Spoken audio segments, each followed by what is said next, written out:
Tuhan itu punya rencana yang berbeda itu tadi.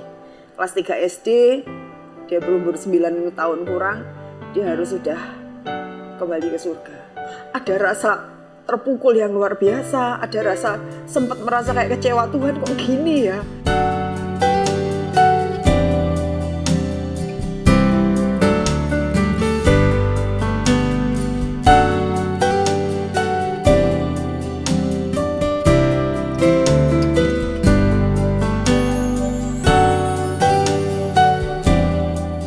Shalom, setiap orang pasti memiliki kisah mereka masing-masing. Kisah di mana Tuhan menolong, di mana kisah Tuhan mengubah kehidupan, kisah bagaimana mereka terlepas daripada ikatan-ikatan dosa. Dan kisah-kisah ini selalu menarik untuk diulik, diulas, dan digali. Tetap bersama kami di Voice of Victory.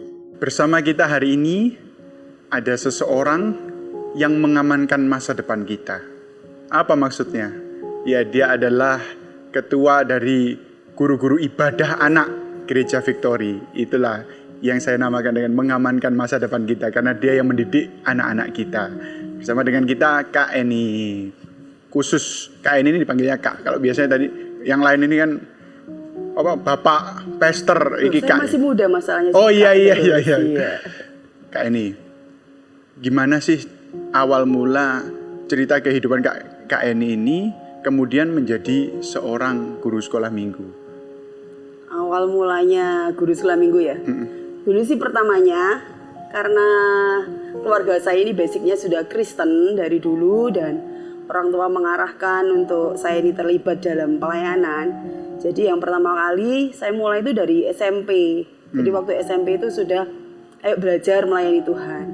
Ya, berhubung waktu itu di gereja ada pelayanan sekolah minggu, dan saya tuh suka sekali dengan namanya anak-anak kecil kayak gitu. Pertamanya gitu, cuman ya udah terjun di sekolah minggu, bantu absensi, bantu jaga-jaga. Awalnya sih seperti itu. Dan itu berlangsung sampai sekarang ya? Yes. Sudah berapa tahun itu? Kira-kira sudah hampir 30 tahun, 28 tahunan mungkin ya. 28-30an tahun ya. Nah, kalau dulu pada waktu masih sekolah, keluarga kan Kristen. Ya. Tinggalnya di mana? Tinggalnya saya di Jawa Tengah. Nah, di sana ini kan kekristenan itu kan menjadi yang minoritas. Apa nggak mengalami namanya pembulian dan lain sebagainya pada waktu zaman-zaman sekolah dulu? Oh, kalau waktu itu enggak sih. Kebetulan di daerah kami, memang kalau di sekolah kan memang minoritas Kristennya. Cuma kok di daerah kami, di kampung kami itu rata-rata itu Kristen kayak gitu. Jadi ya nyaman-nyaman aja. Dan waktu bersekolah pun saya juga sekolahnya sudah di sekolah Kristen. Jadi enggak masalah waktu dalam sekolah, waktu di keluarga, di lingkungan enggak jadi masalah. Ceritain kehidupan masa kecil Kak ini seperti apa waktu dulu zaman sekolah dulu. Masa kecilnya sih saya selalu bahkan dari TK gitu ya. TK sudah di sekolah Kristen, SD, SMP di sekolah Kristen semua gitu. Jadi dalam kehidupan saya sehari-hari itu kekristenan itu sudah menjadi apa ya kayak hidup gitu loh. Karena keluarga Kristen, lahir sudah Kristen, istilahnya itu jebrot itu sudah Kristen gitu ya. Terus hidup kita juga, orang tua juga terlibat pelayanan di gereja. Kami juga dididik untuk seperti itu. Jadi ya sudah dalam tanda kutip sudah dalam aturan dan didikan sebagai seorang Kristen gitu loh. Jadi ada hal-hal yang orang tua tuh pasti tetapkan bahwa oh kamu ini seorang Kristen, kamu anak-anak. Kalau waktu anak-anak kecil pun saya merasa enjoy aja, karena waktu kecil ke gereja, sekolah minggu, ikut kegiatan itu enjoy. Begitu SMP, SMA itu masa-masa itu kan masa-masa ya anak-anak muda yang lagi mencari jati diri. Nah, seperti itu ya. Di situ tuh kayak diatur gini, kamu harus seperti ini, harus seperti ini, seperti ini. Tapi karena kebiasaan diatur seperti itu, saya enggak pernah ada dalam tanda kutip masukan yang dunia-dunia yang lain, dunia lain ya. Itu jadi ya sudah dijalani sampai event hari Sabtu pun enggak pernah ya namanya keluyuran yang mungkin nongkrong, nonton, enggak pernah. Sabtu itu persekutuan pemuda kayak gitu. Jadi ya mungkin dari hari Senin sampai Senin isinya cuma gereja gitu ya, gereja, sekolah kayak gitu. Oke. Nah, terus kemudian dengar-dengar setelah sekolah ini merantau ini ke Surabaya ya. Iya, betul. Nah ceritanya gimana kok bisa ada pilihan, maksudnya kepikiran untuk merantau ke Surabaya? Ya, jadi gini, saya ini latar belakang dari keluarga yang bukan keluarga yang punya, keluarga yang biasa-biasa. Dan orang tua tuh punya cita-cita bahwa saya ini harus jadi orang yang sukses gitu ya. Harus ada keluarga yang orang tua melihat bahwa keluarga saya ini ada yang berhasil gitu. Terus orang tua juga berpikir bahwa saya juga harus berhasil, harus bisa mandiri, harus bisa punya sesuatu lah kayak gitu ya.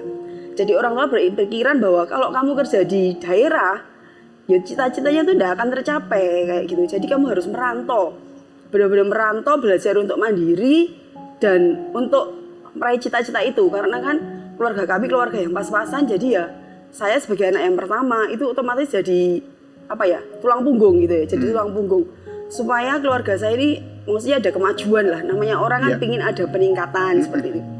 Dengan orang tua yang kepingin ke saya untuk bekerja lebih lagi, dan saya pun juga punya ambisi bahwa ya saya harus mendapatkan sesuatu dan merubah hidup saya gitu loh. Kalau selama ini hidup saya mungkin baik-baik di dalam Tuhan, tapi kan secara materi itu kan belum kecukupan kayak gitu ya. Jadi dari sini titik awal saya berangkat merantau keluar kota untuk saya mendapatkan bahwa inilah petualangan saya dimulai. Saya harus itu mencari lulus sesuatu. SMA atau lulus kuliah? Lulus SMA. Wah, kalau dilihat dari ceritanya kan keluarga ini biasa mengaturkan kehidupan KN ini dulu, diatur, ditata, kemudian dilepas. Yes. Itu bagaimana itu perubahan yang drastis sekali? Coba Ya, pengalamannya kayak gimana? Seru ya, seru sekali. Memang sebetulnya bagi saya sendiri pun waktu merantau pun saya juga merasa, waduh, nanti di luar kota tuh kayak apa? Satu, enggak pernah pergi ke luar kota, yang jauh-jauh kan enggak pernah. Saya harus merantau ke Surabaya. Surabaya tuh saya juga enggak pernah ngerti kayak apa gitu ya. Jadi ini benar-benar satu pengalaman yang luar biasa. Sudah di dalam orang tua, sudah ada bareng orang tua, merantau sendiri. Biasanya ada orang tua yang harus diatur. Saya mulai dalam tanda kutip kayak benar-benar hidup yang sesungguhnya gitu loh. Hidup yang sesungguhnya karena sudah tidak ada bareng orang tua, harus sendiri. Dan saya merasakan bahwa wah ternyata hidup di luar tuh seperti ini gitu. Memang ada sedikit kayaknya, bukan sedikit ya, banyak sih, drastis soalnya kan, drastis. Tapi saya merasakan enjoy dengan hal itu karena jiwa saya ini kan jiwa petualang gitu ya. Kalau ada sesuatu yang baru itu jadi tantangan. Saya pasti harus bisa. Saya harus bisa taklukkan itu. Saya pasti harus menang, harus bisa. Jadi ya perjalanan itu dari yang biasa diatur seperti itu dengan hidup sendiri, mandiri, bagi saya itu nggak masalah lah. Kayak gitu. Nah itu pertama kali keluar dari kampung halaman langsung ke Surabaya, bekerja di mana pada waktu itu? Iya. Saya kebetulan melamar pekerjaannya memang dari kampung gitu ya, karena perusahaannya ini kan ada cabangnya di sana. Terus langsung daftar di saya terima, langsung ke Surabaya di sebuah perusahaan, di perusahaan emas yang terbesar di Asia kayak gitu. Dan luar biasanya lagi, waktu saya diterima di situ, ternyata Tuhan itu memang benar-benar menuntun gitu ya. Dikasih tempat yang bagus lah, dapat diterima di bagian marketing. Gitu. Sebentar. Kasih tempat yang bagus ini secara kebetulan atau karena ada kenal orang dalam atau seperti apa? Atau murni karena kemurahan Tuhan? Itu benar-benar murni karena kemurahan Tuhan. Sebetulnya ada orang yang bawa itu dia kenal, cuman kita tuh berdua gitu ya. Saya sama teman saya ini berdua dibawa, dan saya sama teman saya ini secara ilmu pengetahuan itu harusnya pinter teman saya. Seperti itu. Tapi teman saya masuknya bukan di bagian saya, beda, dia di produksi, saya harus di marketing. Itu jadi saya benar-benar sampai, wow, amazing. Bukan hal yang, kok saya bisa di sini ya, gitu. Saya bisa di sini. Dan di waktu wawancaranya pun, wawancara bukan wawancara soal yang gimana tuh, enggak. Wawancaranya tuh keren sekali, kayak gitu loh. Saya ingat sekali wawancaranya waktu itu cuma ditanyai keluarganya bagaimana, pelayanannya seperti apa. Jadi modalnya tuh ternyata modal ketika saya pelayanan, ketika keluarga saya itu seperti apa, itu yang diperhitungkan. Aneh sekali ya. Iya. Melamar pekerjaan di sebuah perusahaan yang ditanya malah kehidupan seputar pelayanan. Yes. Nih, Tuhan bisa mengadakan satu perubahan, perbedaan yang besar kepada orang-orang yang mengasihi Dia, yang melayani pekerjaan Tuhan. Siapa tahu Anda mendapat juga favor of men. Bukan hanya favor of men, favor of God juga dapat. Nah terus kayak ini. Dengar-dengar juga bukan hanya di soal posisi dan jabatan. Bahkan mes pun dibeda-bedakan ini. Iya, betul sekali. Jadi ya saya juga nggak tahu. Memang Tuhan tuh ajaib sekali dalam hidup saya gitu ya. Karena perusahaan ini besar, kita yang dari luar kota semuanya ada mesnya gitu ya. Kita biasanya tinggal di mes itu satu kamar tuh bisa 8 orang gitu ya. Kamarnya padahal kan ya nggak terlalu yang besar sekali gitu kan ya, 8 orang. Tapi sebulan di situ saya sudah ditanyai sama bosnya, ditanyai gimana kamu, seperti apa. Ya, saya ditanyai karena saya tuh waktu itu memang rajin doa pagi. Di situ ada ibadah doa paginya setiap jam 5 pagi gitu.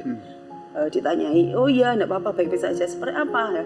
Nggak tahu kenapa dia langsung bilang gini, sudah nanti sore pindah. Langsung disuruh pindah di mes yang bukan yang berjubel-jubel ini gitu loh, spesial kayak gitu. Bahkan kalau setiap pagi saya bisa menikmati berenang karena rumahnya kan langsung gandeng sama bosnya kayak gitu ya. Nanti kadang-kadang tiba-tiba kamar digedor gitu ya, ternyata sama mbaknya dikasih makanan kayak gitu. Besoknya lagi diajak lagi untuk senam bareng, kadang-kadang juga fitness kayak gitu. Jadi ya bisa berolahraga gratis, bisa menikmati fasilitas yang berbeda kayak gitu. Luar biasa. Saya mau mengingatkan bagi Anda orang-orang tua, lihat, memastikan bahwa anak Anda di jalannya Tuhan itu adalah modal utama kesuksesan anak-anak Anda. Mendapat pengecualian, mendapat perbedaan yang tidak didapat semua orang. Tuhan memperhitungkan loh, didikan yang Anda berikan kepada anak Anda itu modal terbesar di dalam hidup anak Anda untuk meraih apa yang Tuhan mau atas anak Anda. Terus ceritakan Kak Ain, melayani apa waktu itu di tempat kerja? Ya, di tempat kerja ini nggak secara kebetulan. Pemilik adalah orang yang cinta Tuhan juga. Dia punya persekutuan dan dari situ dimulai dari awal mereka mendirikan persekutuan anak-anak yang jumlahnya itu hanya nggak sampai 10 rasanya. 10 anak? Iya. Dan itu pun anak-anak dari bos kayak gitu ya. Dimulainya itu seperti itu. Dan akhirnya dirintislah persekutuan itu hari demi hari.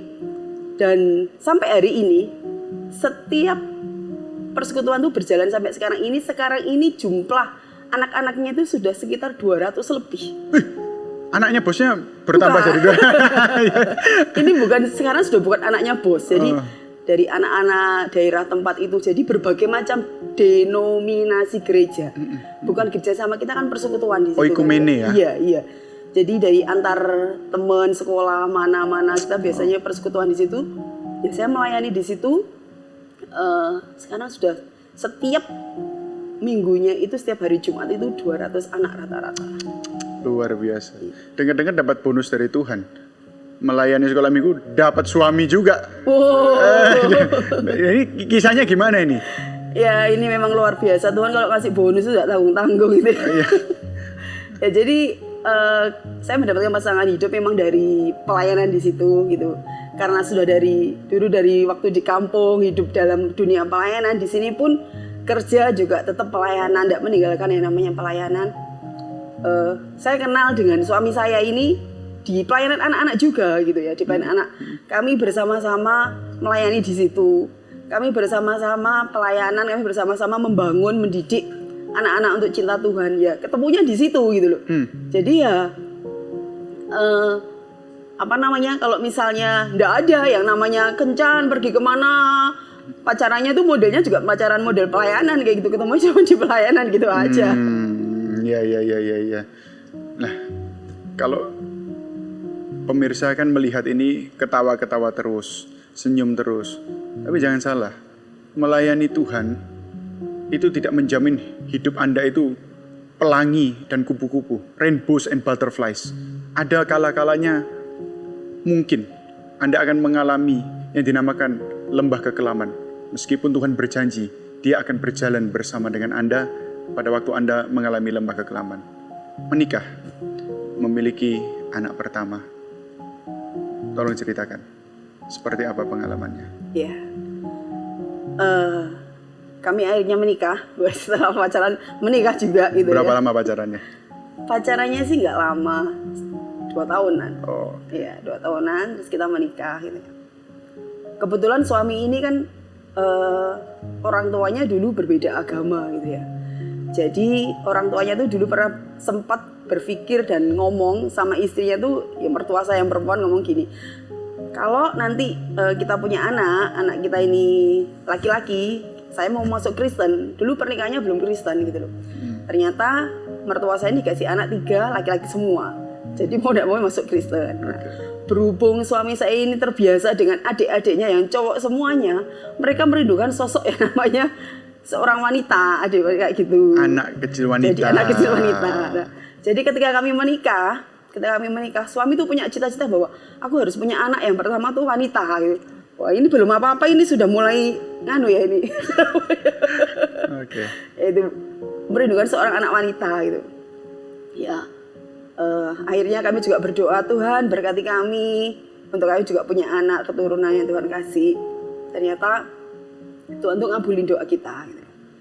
Dikasihlah seorang wanita yang luar biasa seperti itu.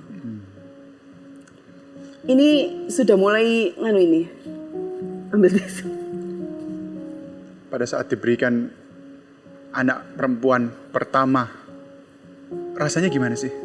Sukacitanya seperti apa? Nah itu sukacita yang nggak bisa dikalahkan dengan apapun. Namanya siapa? Nama anak saya itu Gracia Anugrah.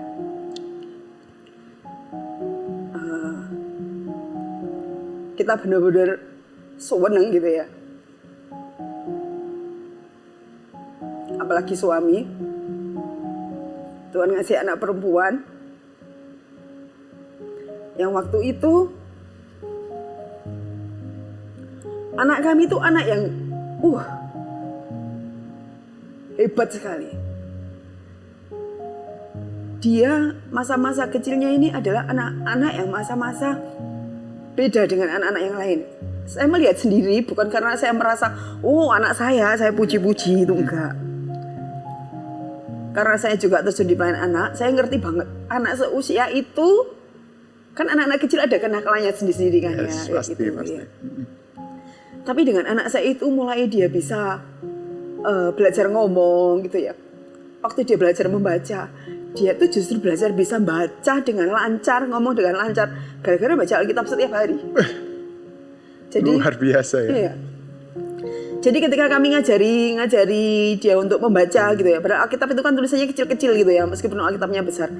Ketika kami ngajari membaca Alkitab itu ya, satu kata, lama-lama dia tuh senang dan hafal gitu.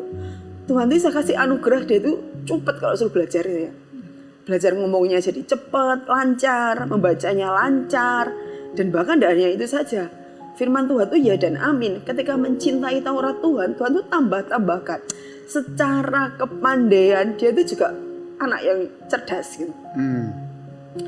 Bahkan sempat di sekolahnya dia juga terpilih untuk mewakili sekolahnya ikut cerdas cermat gitu ya.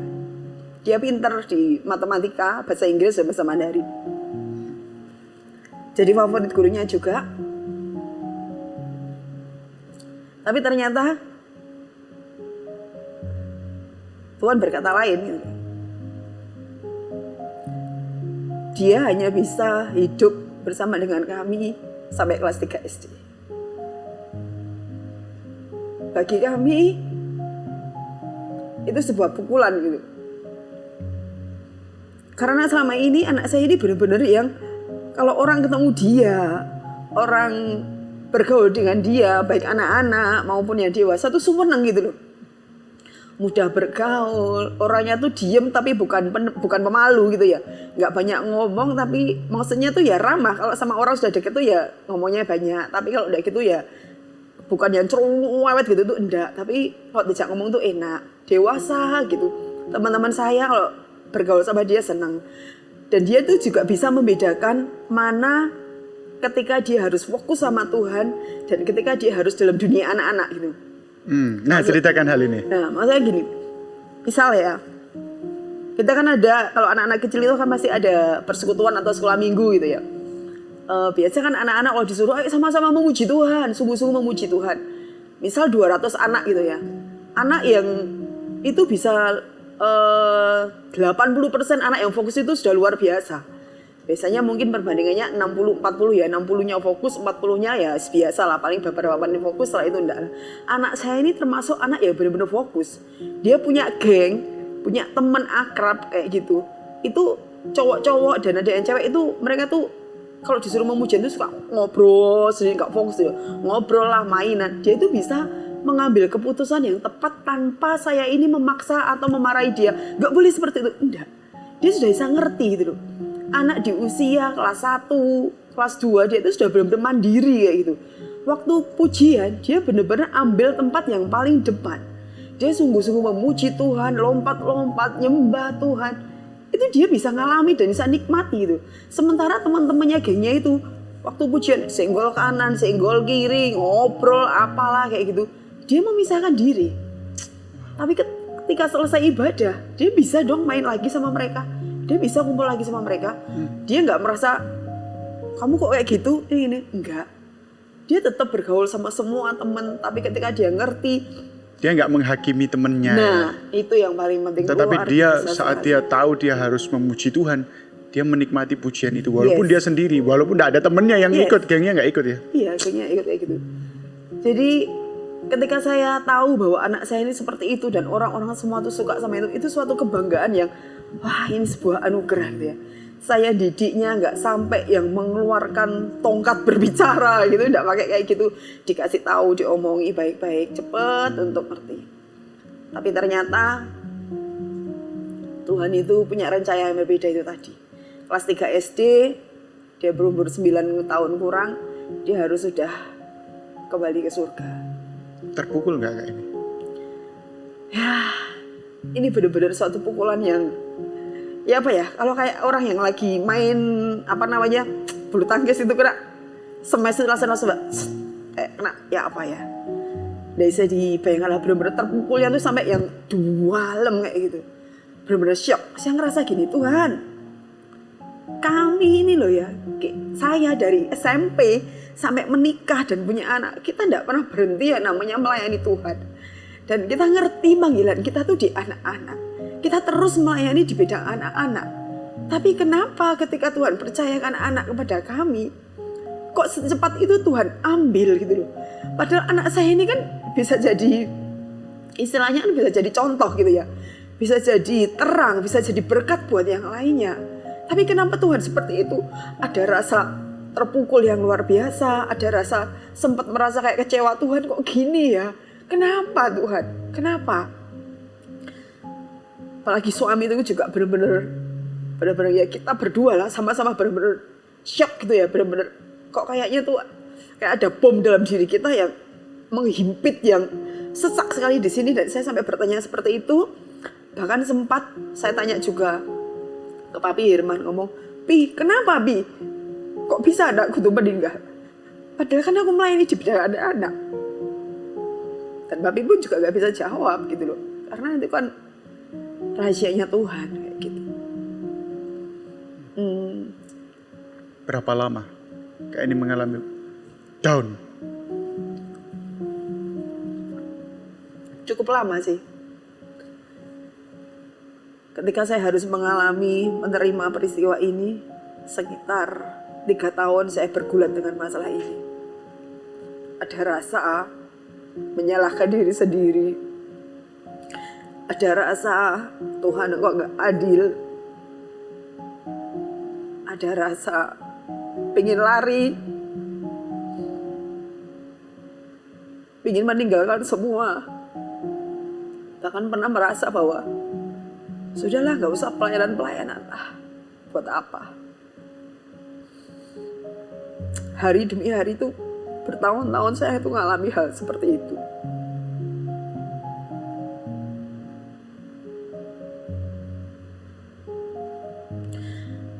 Dan itu cukup membuat saya itu benar-benar gak enak kan hidup dalam seperti itu. Hari demi hari, setiap hari ngalami yang namanya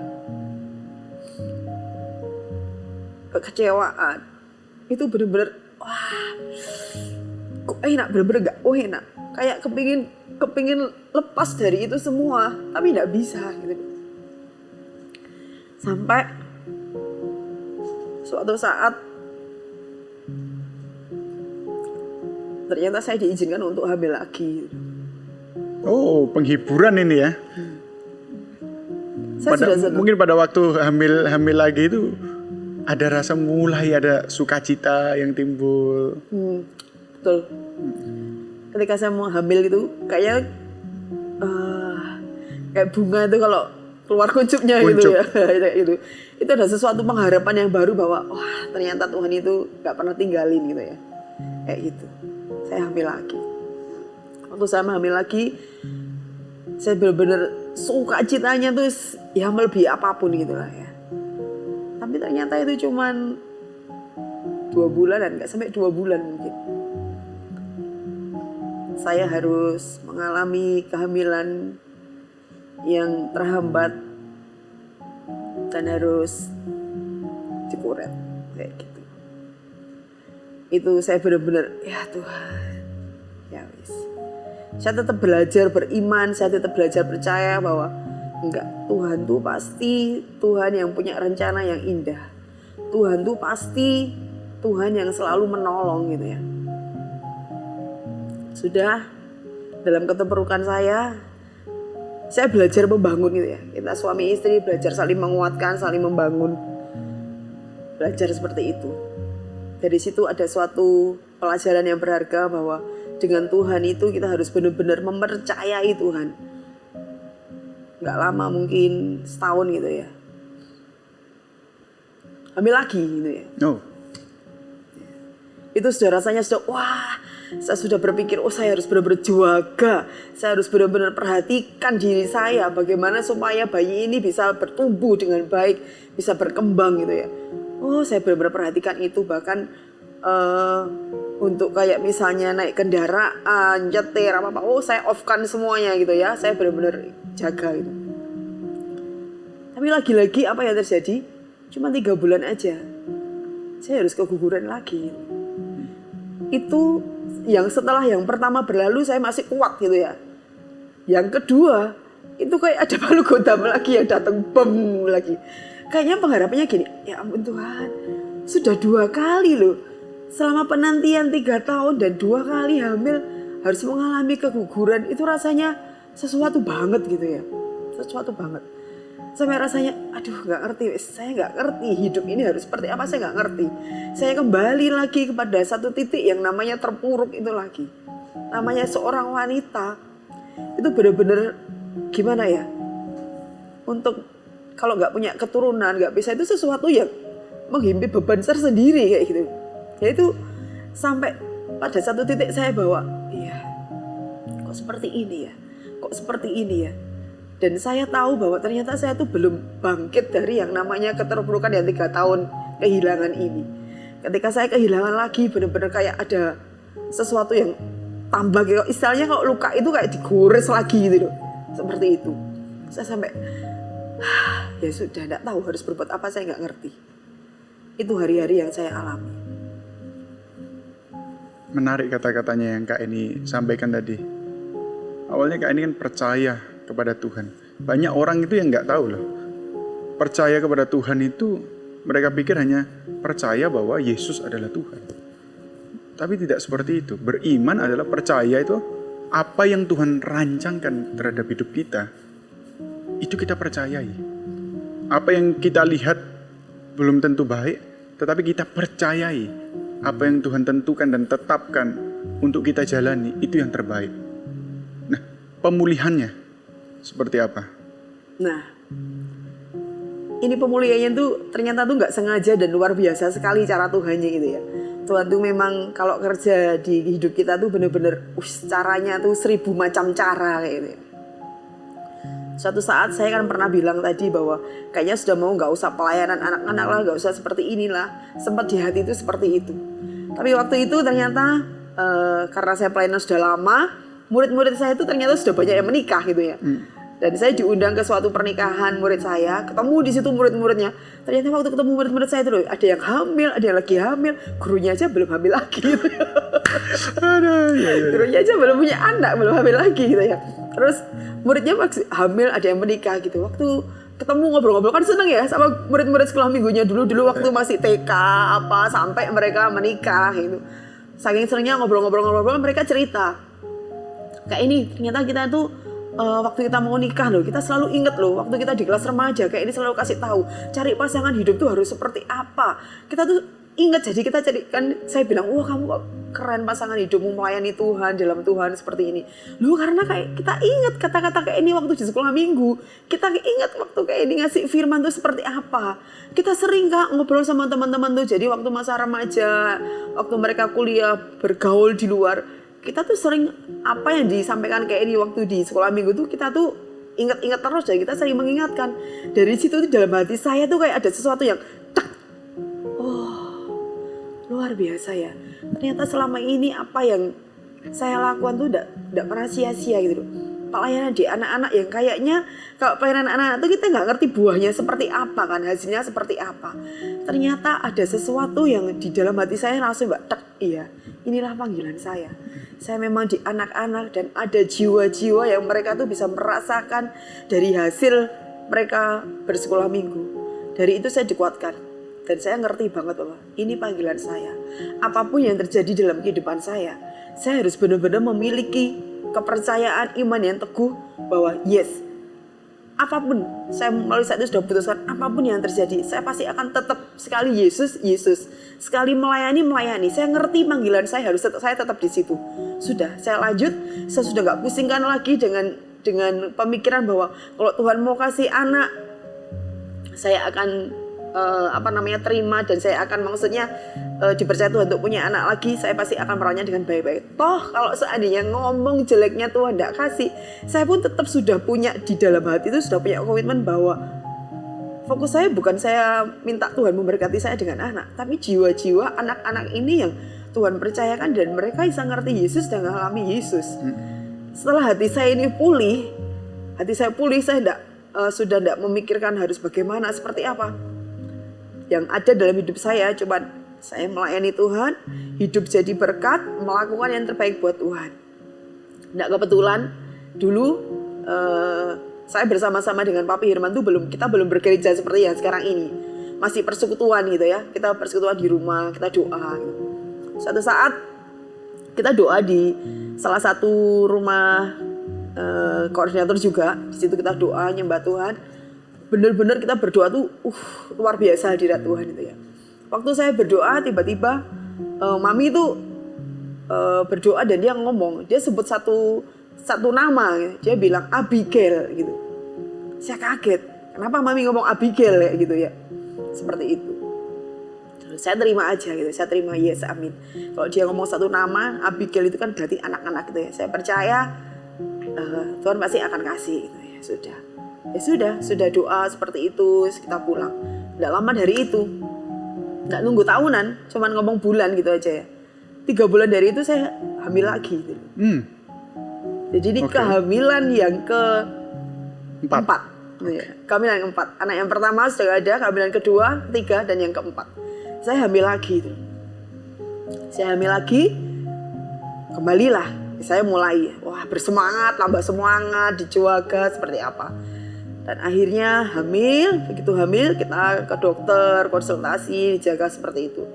Ada satu hal yang membuat saya ini benar-benar tercengang akan Tuhan, cara kerja Tuhan, akan planningnya Tuhan. Saya itu benar-benar tercengang gitu ya. Suatu saat dokter ini pernah ngomong gini, ini kamu kehamilan keempat ya? Iya. Dia cuma geleng-geleng kepala aja. Kenapa dok? Saya kan penasaran kenapa. Kenapa dok? Dokternya nggak banyak ngomong, dia cuma ambil kertas, langsung oret dijelasin ke saya. Ternyata dari oret-oretan dokter ini, kalau saya waktu anak saya ini yang pertama ini sudah dipanggil Tuhan, saya punya anak lagi, saya itu akan ada yang namanya anak saya ini akan mengalami sesuatu kelainan kayak gitu ya. Saya nggak ngerti.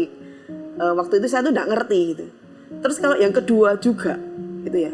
Kalau yang kedua itu pasti akan mengalami seperti itu, yang ketiga 50-50. Lah kalau yang keempat ini akan 100% tuh baik secara ilmu kedokteran. Wow. Dan saya itu benar-benar sampai gini. Gak salah dok.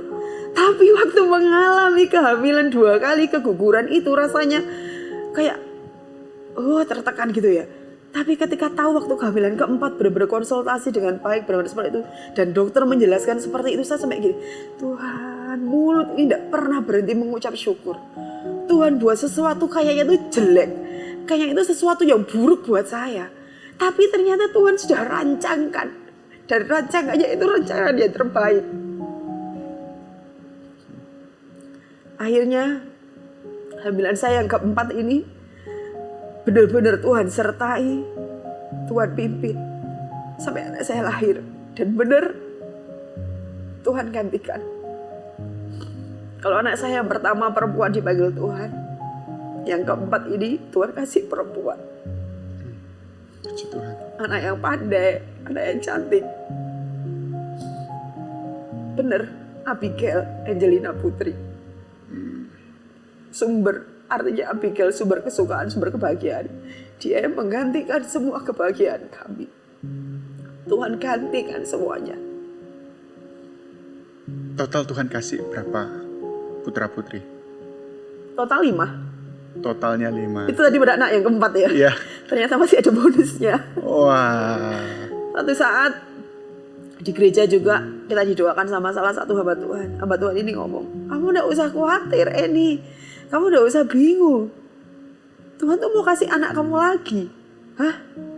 Saya merasa bahwa memang meskipun saya masih dipanggil kakak gitu ya, tapi umur saya ini kan juga sudah secara wanita itu kan kalau sudah 35 ke atas itu kan sudah, ya kalau hamil lagi kan capek. Iya gitu ya, beda gitu ya. Tapi hamba Tuhan ini ngomong, kamu akan punya anak lagi Eni, dan anak kamu ini laki-laki, lucu sekali, ganteng. Saya sampai gini, amin, amin, amin. Iya, berdoa, pasti Tuhan kasih, Tuhan kasih. Saya cuma gini tuh, yes Tuhan, kami terima dalam nama Yesus. 1,5 tahun dari anak saya yang sudah lahir, Tuhan kasih anak itu. Saya hamil kembali 1,5 tahun.